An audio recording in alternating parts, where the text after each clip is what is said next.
और अब पाकिस्तान में मुनीर के नेतृत्व वाली सेना अपने ही जवानों की लाशें गिनने को मजबूर है। तो मेरा ये मानना है कि कुल मिला के कैजुअलिटीज पाकिस्तान में 500 के आसपास रही होंगी। पाकिस्तान ने लगातार अपनी जीत का दावा किया और अपने फौजियों की मौतों को छुपाने की कोशिश की और उसने सीज फायर की भीख हमारे डीजीएमओ से मांगी। पाकिस्तान की सेना की एक पूरी लिस्ट सामने आई है। इस लिस्ट को देखकर आप अंदाजा लगा पाएंगे कि भारतीय सेना ने पाकिस्तान में किस लेवल की तबाही मचाई थी। सर, पाकिस्तान ने खुद ये स्वीकार कर लिया है कि ऑपरेशन सिंदूर में उनके 155 फौजी मारे गए। पाकिस्तान की सरकार और वहां की मीडिया इस खबर को दबाने के लिए एड़ी चोटी का जोर लगा रही है। यहाँ तक कि पाकिस्तान की सरकार पाकिस्तान की मीडिया से वो खबरें डिलीट करा रही है जो उन्होंने पब्लिश कर दी हैं। इन सैनिकों की लिस्ट सामने आने के बाद ये साफ हो गया है कि भारतीय सेना ने पाकिस्तान को गहरी चोट दी है। उनको कहना चाहिए कि भाई आपने गजब का काम किया ऑपरेशन सिंदूर के दौरान, और पाकिस्तान इसी वजह से 3 दिन के अंदर घुटनों पर आया। पहली बार ऑपरेशन सिंदूर में हुई हार को स्वीकार किया है।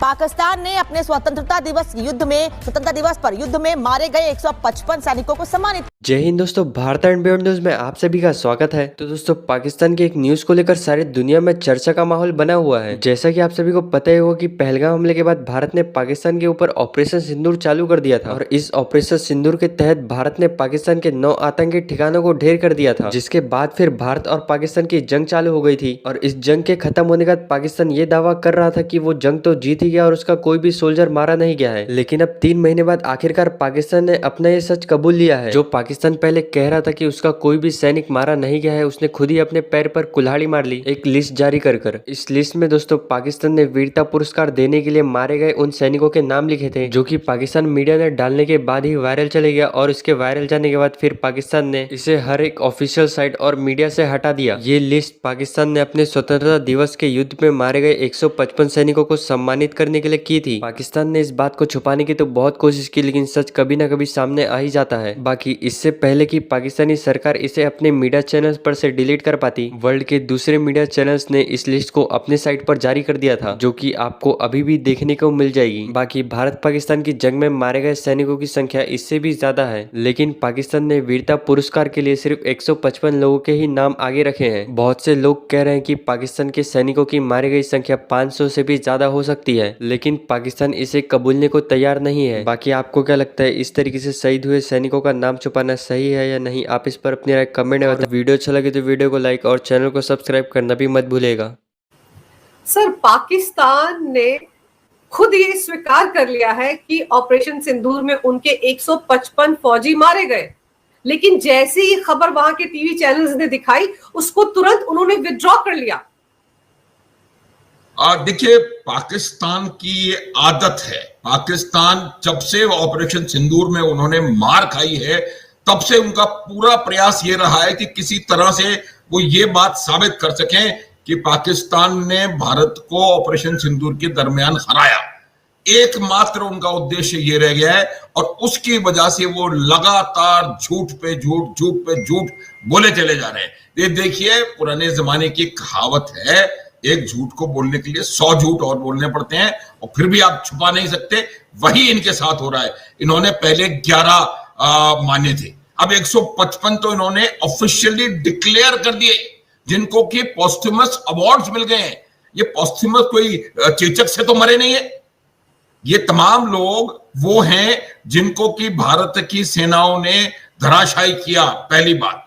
दूसरी बात, इसमें 2 तरह की लिस्टें शामिल नहीं है। अभी मेरे को ऐसा लग रहा है कि इसमें जो इनके एयरफील्ड्स पे जो घमासान भारतीय एयरफोर्स ने मचाया था, उसमें कोई 50-54 लोग उसमें मारे गए हैं, उनका कहीं उल्लेख नहीं है। उसके अलावा जो इनकी मेन फाइटिंग फोर्स है, यानी कि आतंकवादी, वो 100 मारे गए थे, 100 से ज्यादा, उनका कहीं मेंशन नहीं है। उनके बारे में 40 उन्होंने एक्सेप्ट किए थे। तो मेरा ये मानना है कि कुल मिला के कैजुअलिटीज पाकिस्तान में 500 के आसपास रही होंगी, और अब ये लगातार झूठ पे झूठ बोले जा रहे हैं। और हर आदमी को, असीम मुनीर को इस बुरी तरह से हारने के बाद वो मुल्ला जी फील्ड मार्शल बन गए, उसके बाद जाकर के न जाने वो किस किस प्रकार के बयान दे रहे हैं। अंशु, देखिए, मैं आपको एक बात बताता हूं कि इस प्रकार के जो बयान आते हैं वो तमाम उसी समय आते हैं जब आप, क्योंकि सैनिक को मालूम है वो जीता है कि हारा है, उसको कोई नैरेटिव उसको नहीं बता सकता कि उसकी जीत हुई है हार हुई है। सबसे बड़ी सबसे खराब चीज जो आप अपने सैनिकों के साथ कर सकते हो वो ये है कि उनकी शहादत की बेइज्जती करना। उस व्यक्ति ने भी, उस सैनिक ने भी अपने देश के लिए जान दी है, आप उसकी बेइज्जती कर रहे हो, आप उसकी शहादत को मान नहीं रहे हो, आप उसके शव को ले जाने के लिए तैयार नहीं हो। मुझे नहीं लगता कि इससे ज्यादा खराब कोई अनप्रोफेशनल कोई काम हो सकता है। और पाकिस्तान की आर्मी एब्सोल्युटली अनप्रोफेशनल और अनग्रेटफुल आर्मी है, और ये अब बिल्कुल सिद्ध हो गया है कि वो सिर्फ इस तुफैल में कि वो किसी ना किसी तरह से भारत को नीचा दिखाएं। एक और चीज मैं बताऊंगा, हालांकि आपके क्वेश्चन में उसका मेंशन नहीं है, ये जो पहला लेटर शहबाज शरीफ ने अपने मित्र देशों को लिखा था उसमें यही लिखा था कि हमारी बहुत मार पड़ी है और अब आप हमें आर्थिक रूप से मदद करें। ये मार जो उन्होंने उस समय एक्सेप्ट करी थी, उसके बाद उन्होंने भी विड्रॉ कर लिया था, उस मार का प्रमाण अब आपके सामने आ गया। सर, उन्होंने तो प्रमाण रख दिया, प्रमाण को विड्रॉ भी कर लिया, और हमारे देश के अंदर भी एक जमात है जो बहुत बिलबिला रही है ऑपरेशन सिंदूर के बाद से। उनको भी तो बैठे बिठाए जवाब मिल गया ना कि 155 फौजी तो मारे गए, और अगर एक देश 155 फौजियों के मारे जाने की बात को स्वीकार कर रहा है तो मानकर चले कि कितने ज्यादा मरे होंगे वहां पर, कितनी दर्द हुई होगी 155 नाम सामने रखने में भी पाकिस्तान को। हाँ, बिल्कुल अंजू, देखिए आपको मैं एक और उदाहरण के साथ समझाने का प्रयास करूंगा। हमारे कारगिल के युद्ध में 527 जवानों ने सर्वोच्च बलिदान दिया था, जबकि जब अवार्ड मिले थे तो 10% से ज्यादा लोगों को भी नहीं मिले थे। वही शायद पाकिस्तान में भी हुआ होगा।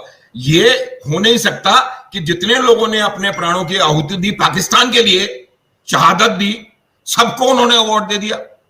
इसका मतलब यह है कि अगर मान लो उन्होंने 50% को भी अवार्ड दिया तो कम से कम 300 साढ़े 300 तो गारंटीड किल्ड है वहां पर। अब इसका ज्यादा बड़ा असर जो कि पाकिस्तान में देखने को मिल रहा है, उससे कहीं ज्यादा बड़ा असर हमारे यहाँ की वो जो जमात है जिसके बारे में आप इशारा देने का प्रयास कर रही थी, उनको पता पड़ रहा है। वो जो सरेंडर की बात कर रहे थे, वो जो ये बात कर रहे थे कि हमारे कितने गए, हमने उनका क्या किया, उनके मुंह पे एक और इसलिए कह रहा हूं कि बहुत पढ़ चुके हैं, एक और करारा तमाचा है। ये बात सुन के वो लोग बिलबिला रहे होंगे कि ये क्या खबर आ गई हमारे पास, और ये उससे उनको इतना ज्यादा शौक, मुझे लगता है कि इनका आपस में बातचीत नहीं हो पाई थी। वरना अगर इन्होंने कहा होता कि भाई आप अगर बार बार ऐसे करते रहोगे तो हमारा क्या होगा, जो हमारे स्टेटमेंट्स हैं वो कहां जाएंगे, वो कहां है जब वो कहेगा कि भारत पूरी तरह से हार गया, वो स्टेटमेंट कहां से आएगा जब उन्होंने कहा कि ये मौकरी है, तमाशा, ऑपरेशन सिंदूर वाज अ तमाशा। तो ये तमाम बातें जो उस जमात ने यहां पर फैलाने की कोशिश करी थी, सिर्फ और सिर्फ एक उद्देश्य से, उनका जैसे पाकिस्तान का यूनिपॉइंट एजेंडा भारत को तकलीफ देना, ब्लीड इंडिया बाय 1000